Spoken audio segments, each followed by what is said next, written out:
শীত পেরিয়ে বসন্ত উকি মারছে, এই অবস্থায় মাথায় ভূত চাপলো গয়না বড়ি বানানোর। যেমনি বলা তেমনি কাজ। আগের দিন রাতে 1 কাপ বিউলির ডাল ভালো করে কচলিয়ে ধুয়ে ভিজিয়ে দিলাম সারা রাত্রির জন্য।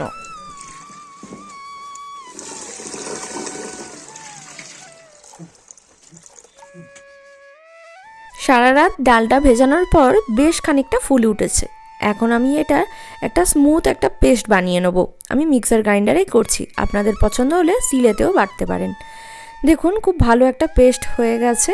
এখন এটাকে বেশ ভালোভাবে ফাটিয়ে নিতে হবে। ফাটানোর জন্য আমি হ্যান্ড ব্লেন্ডার ইউজ করেছি, আপনারা চাইলে হাত দিয়েও ভালোভাবে ফাটাতে পারেন, সেক্ষেত্রে একটু সময়টা বেশি যায়। এরপর পরিমাণ মতো লবণ দিয়ে ডালটা ডাবল হওয়া পর্যন্ত ফেটিয়ে যেতে হবে। সামান্য একটু জল ভরা পাত্রে ডালটা ফেললে ডালটা যদি ভেসে ওঠে তাহলেই বুঝবেন ডালটা ফেটানো কমপ্লিট হয়ে গেছে। একটা পাত্রের মধ্যে আমি ভালোভাবে পোস্ত ছড়িয়ে দেবো, তার কারণ হচ্ছে এটা পোস্ত দিয়েই বড়িটা দেওয়া হয়, গয়না বড়িটা।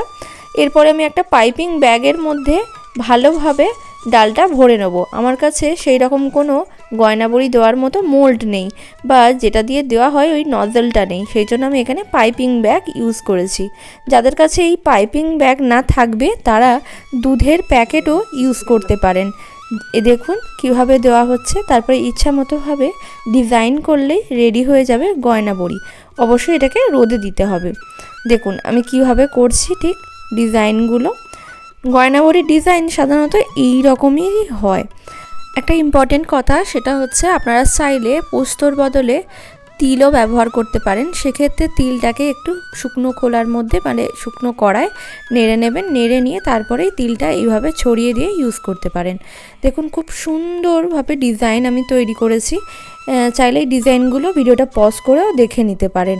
দেখুন এখানে আমি দুধের যে প্যাকেটগুলো হয় সেটা দিয়েও গয়না বড়ি বানিয়েছি। সেক্ষেত্রে দুধের প্যাকেটের মুখটা একটু বড় করে কেটে নিয়েছি, আর যে কোনো একটা কোণ একটু ভালোভাবে ছোট করে কেটে নিলে তারপরে ইচ্ছা মতোভাবে ডিজাইন করে দেবেন। ইচ্ছা মতো বলছি সেটা একেবারেই সম্পূর্ণ ভুল কথা, কারণ গয়না বড়ির নির্দিষ্ট একটা ডিজাইন হয়।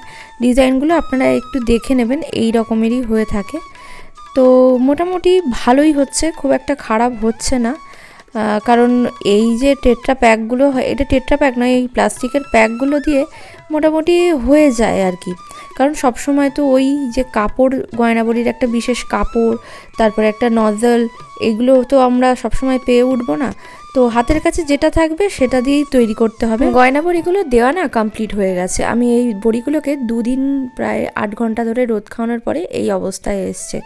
অবশ্যই বড়িগুলোকে না শীতকালে দেওয়ার চেষ্টা করবেন, কারণ শীতের রোদের প্রখরতা কিন্তু কম হয়, আর সেই জন্যই কিন্তু এই গয়না বড়িটা খুবই ভালো হয়।